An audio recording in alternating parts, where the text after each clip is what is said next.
Driver పిల్లలు ఈ video చూడాలి. డ్రైవర్ పిల్లలు ఖచ్చితంగా ఈ వీడియో చూడాలి. డ్రైవర్ ఒక కష్టం, డ్రైవర్ ఒక ఇబ్బందులు, డ్రైవర్ ఒక బాధలు డ్రైవర్ పిల్లలకి తెలవాలి. ఈరోజు సమాజంలో ఎంతో కీలకమైన డ్రైవర్ ఎంత ఇబ్బంది పడుతున్నారు అనే విషయాలు డ్రైవర్ పిల్లలకి తెలవాలి.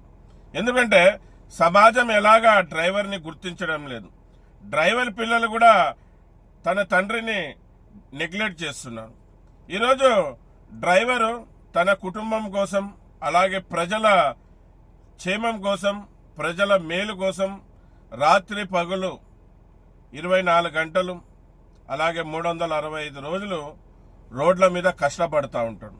ఇటు ప్రజలు గుర్తించడం లేదు, డ్రైవర్ పిల్లలు కూడా డ్రైవర్ని గుర్తించడం లేదు. మళ్ళీ డ్రైవర్ పిల్లలకి వీడియో ద్వారా కొన్ని విషయాలు చెప్తాను, గమనించండి నా మాటలు. మీ నాన్న అంటే మా డ్రైవరు ఎక్కడ భోంచేస్తాడో నీకు తెలుసా? డ్రైవరు ఎక్కడ నిద్రపోతాడో నీకు తెలుసా? మీ నాన్న. అలాగే డ్రైవర్ ఎక్కడ స్నానం చేస్తాడో నీకు తెలుసా? అన్ని రోడ్ల మీదనే. ఈరోజు అతని పరిస్థితి ఎలాగుందో తెలుసా? ఓన్లీ మీకోసం, ప్రజల కోసం నిత్యం అనినిత్యం రాత్రి పగలు కష్టపడతా ఉంటాడు. ఒకటి, బాధ్యత కలిగిన ఒక తండ్రిగా, దేశ పౌరుడిగా ప్రజలకి, ఇటు కుటుంబాని కోసం కష్టపడతా ఉంటాడు.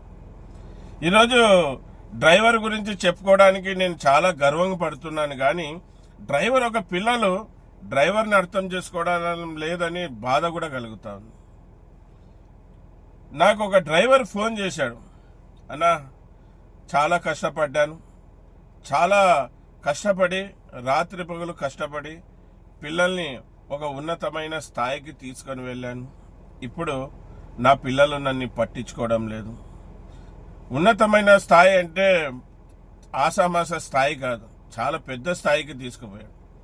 ఇంజనీరు, డాక్టర్లని చేశాడు. మళ్ళీ అటువంటి గొప్ప తండ్రి, అటువంటి గొప్ప డ్రైవరు ఈరోజు వాళ్ళు నన్ను పట్టించుకోవడం లేదు, కొద్దిగా మాట్లాడండి అన్నా అని చెప్తా ఉన్నాను. చాలా బాధాకర విషయం ఇది. ఎందుకంటే డ్రైవర్ ఎంత కష్టపడింటే, ఎన్ని రాత్రులు నిద్రపోకుండింటే, ఎన్ని రోజులు తినకుండింటే ఈరోజు వాళ్ళని ఆ స్థాయికి తీసుకుపోయి ఉంటాడు. డాక్టర్ చేయాలంటే ఆసామాసి కాదు, ఇంజనీర్ని చేయాలంటే ఆసామాసి కాదు, ఎంతో కష్టపడింటేనే. డ్రైవర్ ఎంతో కష్టపడింటేనే వాళ్ళని ఆ స్థాయికి తీసుకుపోగలిగారు. మళ్ళీ పిల్లలు డ్రైవర్ని మర్చారు. డ్రైవర్ ఒక శ్రమ గుర్తించలేకపోయారు. మళ్ళీ ఈ వీడియో ద్వారా డ్రైవర్ పిల్లలకి కొన్ని విషయాలు చెప్తా, వినండి. డ్రైవరు రోడ్ల మీద, దాబాల కాడ స్నానం చేస్తూ ఉంటాడు. ఆఖరికి బాత్రూమ్ పోయే దగ్గర బాత్రూంలో చిన్న బకెట్ తీసుకొని స్నానం చేస్తూ ఉంటాడు. ఎందుకంటే ఈ కేంద్ర రాష్ట్ర ప్రభుత్వాలు మాటలు చాలా చెప్తాయి, ఏవి చెయ్యవు. హైవేలలో, నేషనల్ హైవేలలో, పట్టణాలలో, పుణ్యక్షేత్రాలలో డ్రైవర్లకి విశ్రాంతి గదులు, వాళ్ళ అవసరాలు తీసుకోవడానికి బాత్రూంలు ఏర్పాటు చేయండి అని చెప్పాము. ఎక్కడ లేదు. అందుకు బాత్రూమ్ పోయినప్పుడు ఆ బాత్రూంలో ఉన్న చిన్న బకెట్ తీసుకొని అక్కడే స్నానం చేసుకుంటాడు, అక్కడే అన్ని కార్యక్రమాలు ముగించుకొని వస్తాడు. బాత్రూంలో స్నానం చేయడం అంటే ఎంత ఇబ్బంది తెలుసా? మీ నాన్న ఎంత ఇబ్బంది పడుతున్నాడు మీకు తెలుసా? మళ్ళీ అలాగే డ్రైవరు వాహనంలో నిద్రపోయినప్పుడు ఎంత ఇబ్బంది ఉంటుంది తెలుసా? కార్లో కానీ, లారీలో కానీ, బస్సులో కానీ, ఎక్కడైనా కానీ బండ్లో నిద్రపోయినప్పుడు అతని పరిస్థితి తెలుసా? ఊపిరి ఆడకుండా ఉంటుంది. అద్దం దింపితే దోమలు, అద్దం ఎక్కించుకుంటే ఉడక, రాత్రంతా అటు ఇటు పొరలాడుతూ ఎంత నరక వేదన అనుభవిస్తూ ఉంటాడు డ్రైవర్ తెలుసా? ఇది డ్రైవర్ పిల్లలకి తెలవాలి. మీ నాన్న ఎంత కష్టపడతా ఉంటాడు తెలుసా? రాత్రి నిద్రపోలేడు, దోమలు, ఉడక, కాళ్ళు పొడి చేసుకోవడానికి కూడా స్థలం ఉండదు. చాలా మంది డ్రైవర్లు సరైన ఆక్సిజన్ అందక ఊపిరి ఆడగా ప్రాణాలు వదిలేశారు. మళ్ళీ డ్రైవర్ పిల్లలకి ఇవన్నీ తెలీదు. ఎక్కడ తింటాడో తెలుసా? డ్రైవర్ ఏం తింటాడో తెలుసా? మీ నాన్న ఏం తింటాడో తెలుసా? సరిగా తినక ఎన్నో రోగాల పాలవుతూ ఉంటాడు. ఎందుకంటే నాకు నచ్చినది, డ్రైవర్కి నచ్చినది ఏం కావాలంటే అది దొరుకుతుంది, కానీ నా పిల్లల కోసం తినకుండగా డ్రైవర్ అన్న తన పిల్లలు బాగుండాలని ఏదో దొరికినవి తింటా ఉంటాడు. అది కూడా కడుపు నిండగా తినడు. చాలా ఇబ్బందులు. మీరు బ్రాండెడ్ బట్టలు వేసుకుంటున్నారు. ఎప్పుడైనా మీ అన్న డాడీ అంగిప్పినప్పుడు అతను బనీన్కి వెళ్ళి చూసారా? బనీన్ అంతా సినిగిపోయి ఉంటుంది, అంతా బొక్కలు ఉంటుంది. మీరైతే 1000, 2000, 3000 బ్రాండెడ్ సెట్లు, బ్రాండెడ్ ప్యాంట్లు వేసుకుంటారు.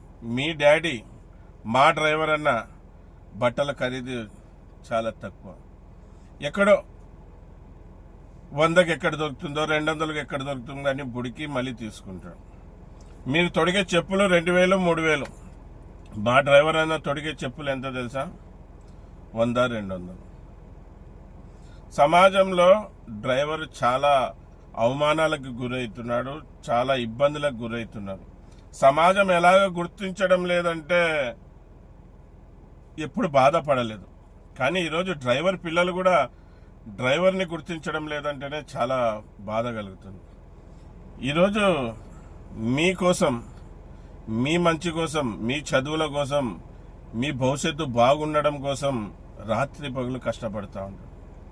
మీరు ప్రశాంతంగా ఫ్యాన్ వేసుకొని ఇంట్లో పనుకుంటారు. మీ నాన్న రోడ్ల మీద పనుకొని ఉంటాడు.